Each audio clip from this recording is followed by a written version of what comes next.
The Yalari homeworld, Ilavor, was once a place of beauty. Its oceans shimmered like crystal, and its vast fields glowed with silver grass that bent gently in the wind. Towers of glass and stone stretched into the skies, not as fortresses, but as monuments to art, knowledge, and peace. The Yalari were a people of creation. They were not warriors. They had not built their cities to resist war. They had built them to reach the stars and share their music, their inventions, and their dreams. But now those same skies burned red. The Krath Dominion had come. Their ships tore through the clouds, dark triangles of metal that spat fire and thunder. Entire districts vanished under orbital bombardments. Markets filled with laughter one day became fields of smoke and ash the next. The Yalari tried to resist, but their defense fleets were little more than patrol vessels, fast but lightly armed. They were swept aside in the first wave, as fragile as paper before a storm. The Yalari knew the Krath's reputation. The Dominion was not here to conquer and rule. They were here to strip the planet bare. Cities would be emptied, libraries burned, and every living being would either serve or perish. Panic swept through the people. In the capital city of Terra, families clutched their children and fled through streets filled with rubble. The once shining towers reflected the fires of war. Cries of fear and despair echoed through the night. Some called out to their leaders. Others prayed to forgotten gods. But deep down, they knew no one was coming. No one dared oppose the Krath. And yet in the very heart of the capital stood something ancient. It was a structure older than the city itself, built by their ancestors in a time when the Yalari still feared the unknown. It was called the Beacon of Reaching. For generations, it had stood silent, almost forgotten, a relic from an age when their people dreamed of allies among the stars. The Council of Elders gathered there now. Their robes were torn, their faces weary, their voices trembling. One of them, Elder Sonari, stood before the great machine. Her hands shook as she traced the symbols carved into its surface. "It has not been used in centuries," another elder whispered. "Will it even work?" "We have no choice," Sonari replied, her voice breaking. "If we do nothing, our people will be gone within days." The beacon pulsed faintly, as if hearing her words. Its core hummed, drawing power from deep within the planet. A low vibration filled the chamber, and the air seemed to thicken with energy. The elders looked at one another. No one truly knew who would hear the message, or if anyone still listened. The beacon signal would travel far, across systems, across galaxies, to whoever might be out there. Elder Sonari closed her eyes and began to speak. Her voice was carried into the machine and from there out into the void. "This is the voice of the Yalari people. We are under attack. Our world burns. Our children are dying. We are not soldiers. We cannot fight them. Please, if anyone hears this, and we beg you, help us. Save us." The machine glowed brighter, as if swallowing her desperation and hurling it into the endless dark between the stars. The elders stood in silence, listening to the fading hum of the beacon. Would anyone hear? Would anyone come? Outside, the sky roared as another barrage of fire rained down on the city. The ground shook, and the people of Terra screamed in terror. The elders clutched each other, knowing their plea might vanish into nothingness. But even in that moment of despair, somewhere deep inside, a small flame of hope flickered. Perhaps the stars would answer. Perhaps in the vastness of the galaxy, someone would care enough to hear their cry. They had no idea that the ones who would hear were not like them. They were not peaceful builders nor timid scholars. They were something else entirely. And when humanity heard the plea, everything would change. The plea of the Yalari did not vanish into silence. The beacon of reaching hurled their cry far beyond the edges of their star system, across the currents of space through hidden channels that brushed against the listening posts of 100 different civilizations. The words filled with fear and desperation echoed like a ghost in the minds of many, and when it reached them, it spread like fire through the halls of power. On the merchant world of Veroth, the Trade Council gathered. Rich nobles leaned back, in their cushioned chairs, their jeweled fingers tapping the table. The recording of Elder Sonari's broken voice played before them. "Help us. Save us. Our children are dying." For a moment, silence reigned. Then one merchant hissed, "They call against the Krath. Do they not know what that means?" Another shook his head, his fat rings clinking together. "If we move, the Dominion will notice us. Better to keep trade open and pretend we heard nothing." The vote was swift. The council chose profit over mercy. Far away, in the crystal halls of the Zalorian Assembly, lawmakers argued. The Zalorians prided themselves on their words, on their endless debates, but courage was not among their strengths. "They ask us to face the Krath," one voice cried. "The Dominion is a beast that devours all in its path. Shall we risk our fleets for a race of builders?" "No," another replied coldly. "Better we send them condolences when their ashes cool." The debate ended not with action but with silence. Even the mighty Torgan hegemony, warriors known for their blood duels and warlike pride, dismissed the call. Their leader, a scarred veteran, listened to the recording once, then turned it off with a snarl. "Let the weak fall," he growled. "That is the way of the galaxy. The strong survive. The weak perish. We owe them nothing." And so the cry of the Yalari passed from world to world, from council to council, each time met with fear, with greed, with indifference. But then, the signal traveled further, to a world few dared speak of openly. It was not the richest nor the oldest, nor the most advanced. Yet when its name was whispered in quiet corners, it was often followed by caution, or even fear. Earth. The humans had only been among the stars for a short time compared to the great empires. To the galactic powers, they were newcomers, strange and unpredictable. Some dismissed them as reckless children, always rushing forward without thought. Others spoke of them in darker tones, warning of their stubbornness, their ferocity, and the way they seemed to bend war itself to their will. The Yalari Plea arrived on Earth's deep space listening station orbiting Luna. Operators froze as the message repeated again and again, the trembling voice of Elder Sonari filling the room. A young officer, barely trained, whispered, "They're begging us. They're begging us to save them." The message was quickly forwarded to higher command. Generals, admirals, and leaders of nations gathered to hear it. For a long time, none spoke. The weight of the words pressed upon them. The Krath Dominion. Humanity knew of them. Every species knew. They were the shadow that hung over the galaxy, a predator none dared to challenge. Even the mightiest fleets stayed out of their path. To fight the Krath was suicide. But then, one voice broke the silence. Admiral Rael, old and battle-scarred, leaned forward. His face was lined with years of conflict, his eyes sharp. "They are crying for help," he said softly. "And no one else will come. Do we stand by and watch another world burn?" Some argued caution. Some said Earth was not ready to face such an enemy. But humanity had a strange flaw, or perhaps a gift. When others turned away, humans leaned forward. When others chose silence, humans spoke. And when others abandoned the weak, humans stepped in. At last the decision was made. Fleets began to prepare, ships fueled, weapons loaded. Orders spread across Earth and her colonies. Soldiers tightened their armor. Pilots checked their wings. Engineers whispered to machines that soon would roar. The answer humanity sent was simple.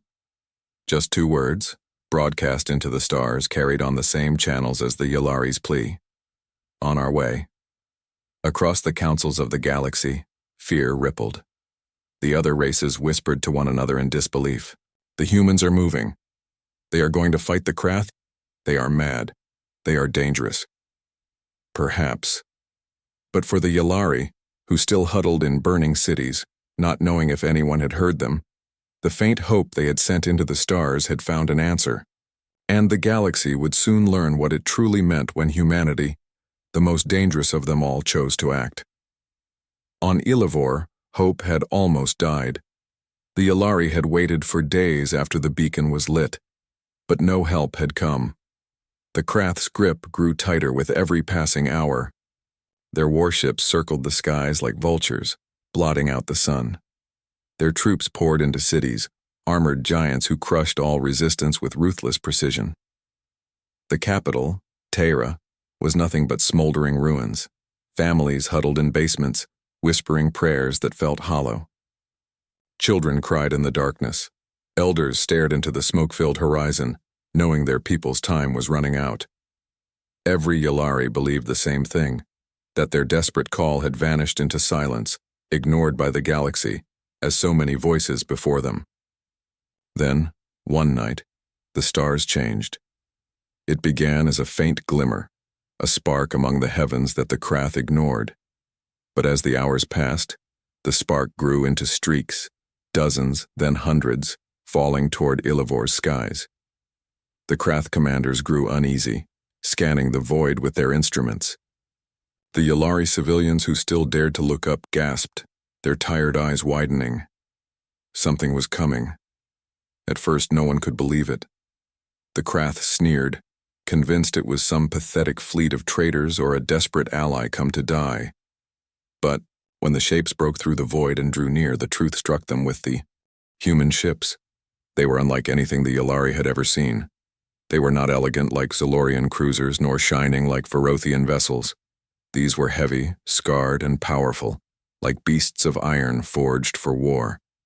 Their hulls bore marks of old battles, scorch lines, patched armor, whole sections rebuilt from previous fights. Yet there was no hesitation in their advance. They came not as diplomats nor as explorers.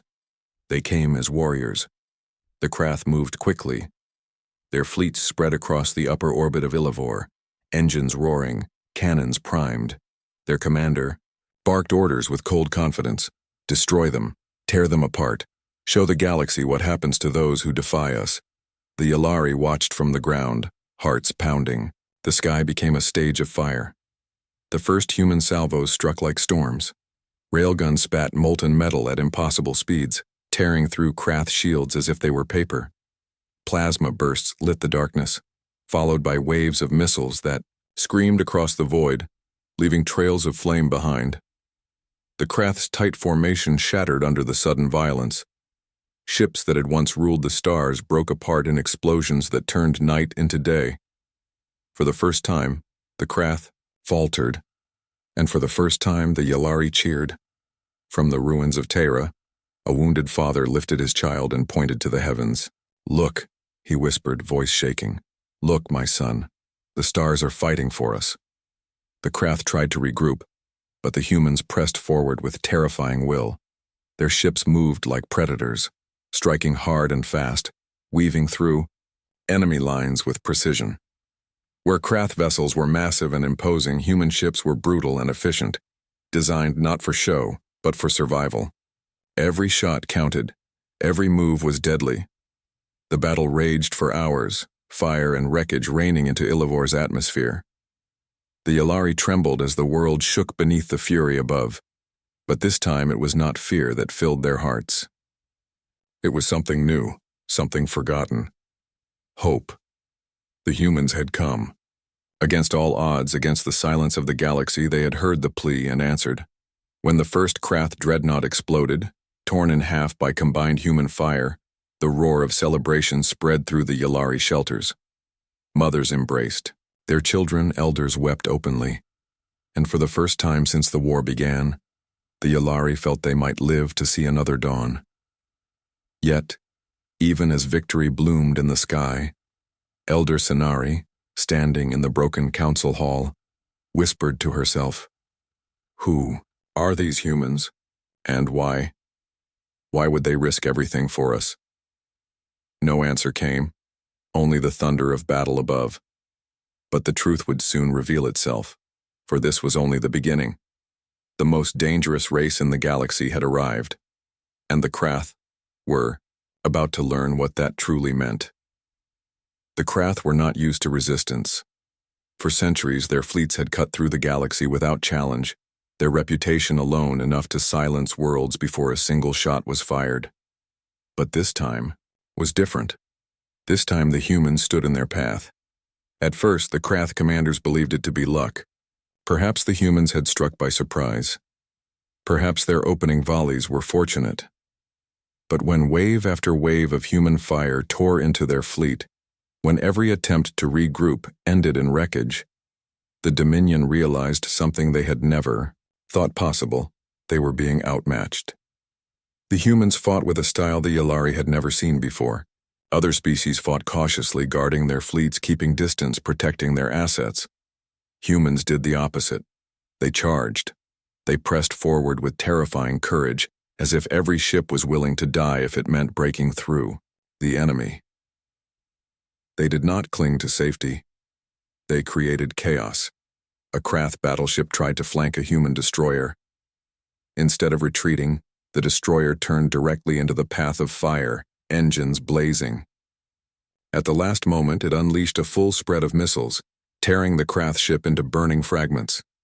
The destroyer itself was crippled, but it continued to fire until its last weapon went silent. The Yllari, watching from the planet below, could hardly breathe. They fight like they do not fear death, one elder whispered. But it was more than courage. It was skill, precision, and fury honed through countless struggles. Humanity had learned war not as conquerors, but as survivors. Every tactic, every maneuver, every reckless push carried the weight of their history. A history of never surrendering, no matter the odds.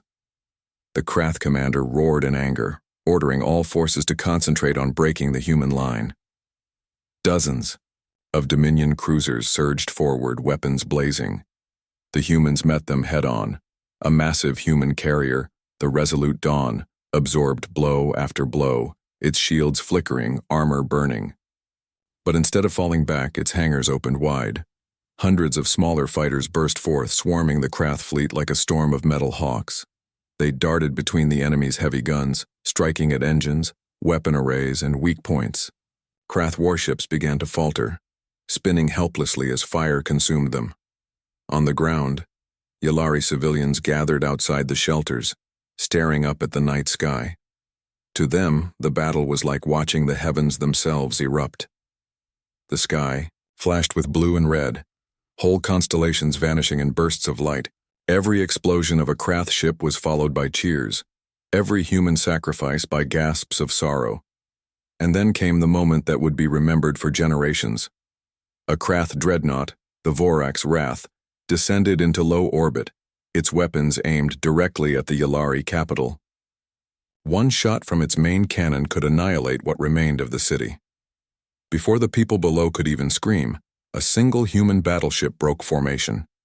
The Iron Will surged forward, its engines burning brighter than the sun. It ignored the dozens of Krath vessels firing upon it. It ignored the warnings from its own fleet. Its course was set. With a thunderous crash, the Iron Will rammed straight into the dreadnought. The collision lit the skies with a blinding flash. The explosion, so vast it shook the ground beneath the Yllari's feet. Both ships were gone, sacrificed in one moment of defiance. Silence followed, broken only by the sound of Yllari voices crying out, not in despair, but in awe. They gave their lives. To protect us, a mother whispered as she clutched her child. The Krath faltered. For the first time in centuries, their soldiers and commanders felt something new creeping into their bones. It was not anger. It was not pride. It was fear. The humans did not fight like any enemy they had known. They fought like a people who carried the pain of others as their own. They fought like a storm that could not be contained. And as the battle raged on, the Krath realized the truth that the galaxy had long whispered but never believed. Humanity was dangerous, not because of their weapons, not because of their technology, but because once they chose to fight, nothing in the universe could make them stop. The skies of Ilivor still burned with fire, but the war was no longer only above. The Krath, enraged by their losses in orbit, unleashed their armies upon the Yllari cities. Giant carriers dropped waves of troops, armored beasts of war, and machines that thundered through the streets. The Yllari had no defenses left. Their guards had fallen in the first days. Their weapons were nothing but tools against giants. Families hid in shattered homes, trembling as Krath soldiers marched past. dragging away those too slow to escape. The people believed it was the end. But then, from the smoking heavens, another storm descended, this one of steel and resolve. Human dropships roared through the atmosphere, engines blazing, tearing through Krath formations as they landed across the ruined cities. Their hulls opened, and from within poured figures clad in dark armor. Human soldiers. They moved with terrifying speed, rifles raised, their armored boots shaking the ground. They were faceless behind their visors, yet every motion carried purpose. They were not there to conquer. They were there to protect. The first clash on the ground was brutal. Krath troops advanced in massive waves, their weapons spitting green fire. But the humans did not retreat. They met them head-on, forming walls of steel and light. Explosions shook the streets, but the human lines did not break. Their rifles spoke with thunder, each shot tearing into the enemy. The Yalari, watching from doorways and broken shelters, saw something they had never imagined. These strangers who owed them nothing fought with a fury that shook even the Krath. Group of Yalari civilians was trapped in the wreckage of a collapsed tower. Krath soldiers closed in, weapons ready. But before they could fire, 3 humans burst from the smoke. One carried a heavy shield that deflected the blasts, while the others dragged the trapped Yalari free. A mother wept as a human soldier lifted, her child with gentle hands carrying him as though he were his own. When she asked through trembling lips, "Why? Why do you risk yourselves for us?" The soldier's answer was simple. "Because you asked." Word of such acts spread quickly. Yalari whispered of human warriors who shielded them with their own bodies, who dragged the wounded to safety even while bleeding themselves, who stood and fought even when outnumbered.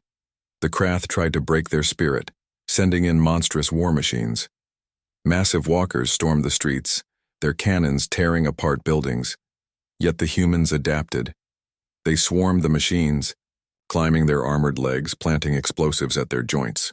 With each explosion, another giant fell, the humans standing triumphantly atop the wreckage. Every act of defiance inspired the Yalari.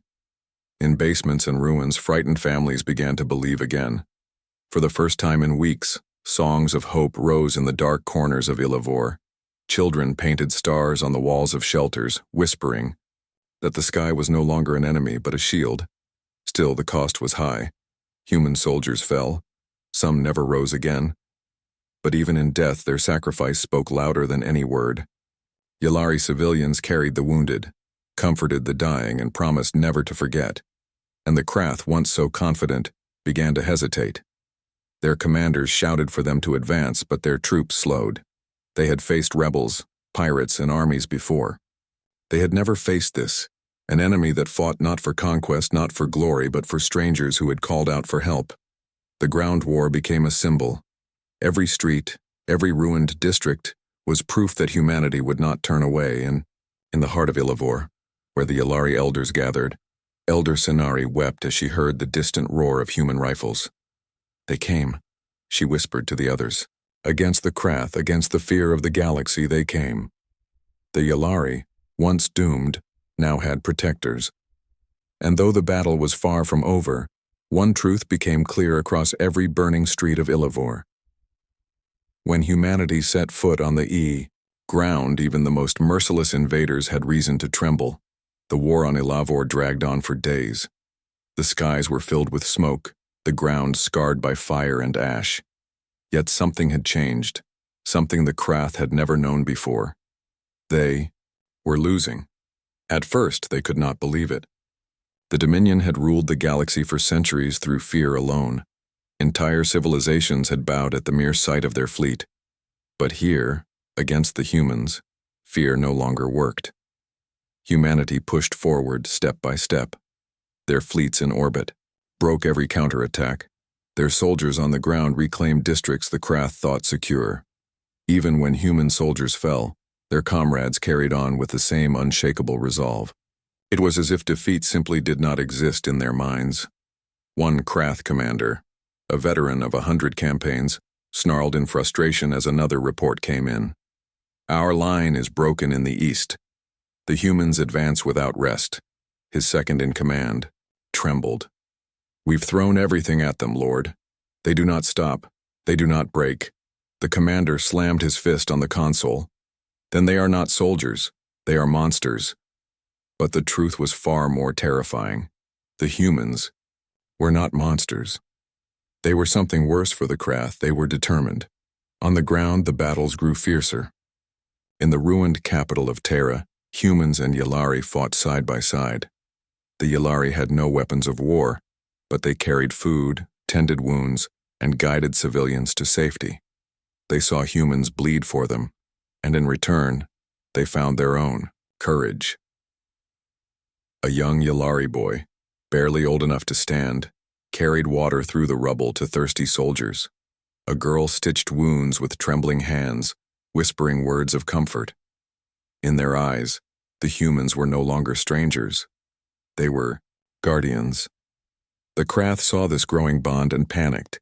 Fear was their weapon. Division was their strength. But here their enemies united instead of crumbling.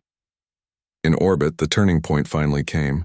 The largest Krath fleet yet arrived, darkening the skies with hundreds of warships. Their commander announced with booming pride, "We will crush these humans and burn this world to ash." The Yllari cried out in terror, watching the endless wave of metal descend. Even some human soldiers looked up with grim faces, knowing the scale of what awaited them. But Admiral Rael stood on the bridge of the Resolute Dawn and spoke calmly to his fleet. "They think we will break," he said, his voice steady. "They think we will surrender. But humanity has never surrendered. Not in the darkest nights, not against the greatest odds. And we will not start today. Hold the line. Make them remember who we are." The order was given. The humans charged. The battle that followed was like no other. The void itself seemed to tremble as thousands of weapons fired at once. The Krath unleashed their fury, but the humans answered with defiance. Damaged ships refused to fall back, holding their ground until their last breath. Smaller vessels darted through the chaos, striking at weak points. Carriers released wave after wave of fighters, swarming the enemy like fireflies in a storm. One by one, the mighty Krath warships fell. The sky became littered with burning wreckage, their once invincible fleet torn apart piece by piece. From the ground, the Yllari saw the explosions above and realized something incredible. The humans were not just fighting back, they were winning. Cheer rose across the ruined cities, a sound so loud it carried even over the thunder of war. Yllari voices joined with human voices, crying out together in one chorus. Hope, once dead, was alive again. The Krath began to retreat. Their commanders, once proud, now shouted desperate orders. The soldiers who had marched so confidently now hesitated, stumbling back before the relentless human advance. For the first time in living memory, the galaxy's most feared conquerors were afraid, and so the tide turned. The Yllari looked at the humans with awe. These strange newcomers had faced the terror of the Dominion and had not only survived, but had driven them back. In the silence after another Krath flagship exploded in the heavens, Elder Sonari whispered the truth that everyone now felt in their hearts. The galaxy was wrong to fear them. Humanity is not dangerous because they destroy. Humanity is dangerous because they refuse to let others fall. And with that, the legend of the humans spread beyond Ilivor, across the stars into the hearts of all who had once thought them reckless. The Krath had been stopped. The tide had turned. But the war was not yet finished. The war for Ilivor ended, not with a single great explosion, but with silence. The Krath Dominion, humiliated and broken, finally withdrew. Their mighty fleets, once thought unstoppable, retreated into the darkness of space. Their armies on the ground, scattered and leaderless, abandoned their posts and fled. For the first time in centuries, the predators of the galaxy had been forced to run. The Yllari stood among the ruins of their world in disbelief. Their once shining cities were scarred, their monuments shattered, their people weary and wounded, yet they were alive. Against all reason, against all fear, they still breathed. And it was because of the humans. Human ships still orbited above, battered but unyielding. Some bore gaping wounds in their hulls, others floated half-crippled, But they remained. They had not left even after victory. On the ground, human soldiers still patrolled the streets, helping Yalari families from the rubble, carrying supplies, treating the injured. To the Yalari, they seemed both terrifying and noble, dark-armored giants who had walked through fire to shield them. Elder Senari, her body frail, but her spirit, unbroken, walked through the ruined square of Terra where survivors had gathered. A human commander awaited her, his armor scratched and scarred, his helmet tucked under one arm. His face was weary, lined with battle, but his eyes were steady. She bowed deeply, the gesture of utmost respect in her people's culture. Around her, the other Yalari followed, bending low, their voices trembling with gratitude. "You saved us," Senari said softly, her voice carrying across the silent crowd. "We called into the void with nothing but fear and despair, and you came. Why would you, the most dangerous race in the stars, risk everything for us?" The human commander's expression did not change, but when he spoke, his voice was firm and clear. "Because no one else would, and that is enough for us." The Yalari wept openly. Children clung to their parents. Elders pressed their hands together in prayer. For them, the words were not just an answer, they were a promise that humanity was different, that humanity was more than the galaxy had whispered in fear.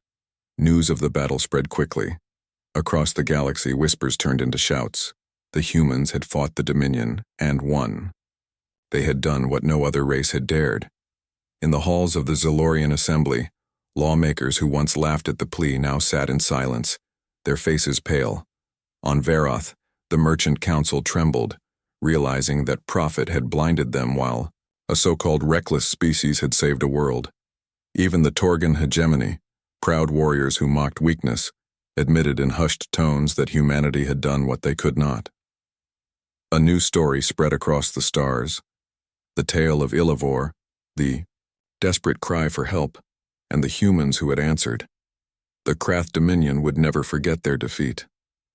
They would return one day, stronger and angrier, but from now on they would know that the galaxy was no longer theirs to rule without challenge. Humanity had shown them that even the most powerful empire could bleed. On Ilivor, the rebuilding began. Yalari children painted human soldiers in their art, not as conquerors, but as guardians of light standing against the storm. Songs were sung of the night the stars changed when fire fell from the heavens, not to destroy but to protect. As the humans prepared to leave, Elder Senari raised her hand to the skies and whispered, "You are dangerous. Yes, but not because you destroy. You are dangerous because you protect, and that makes all the difference." The human fleet departed, engines burning bright as they slipped back into the endless dark, but their presence remained, carved into the hearts of the Yalari and etched into the history of the galaxy. A desperate plea for help had once echoed into the void, and humanity, the most dangerous of all, had answered. It was the end of one battle, but it was also the beginning of a Leje,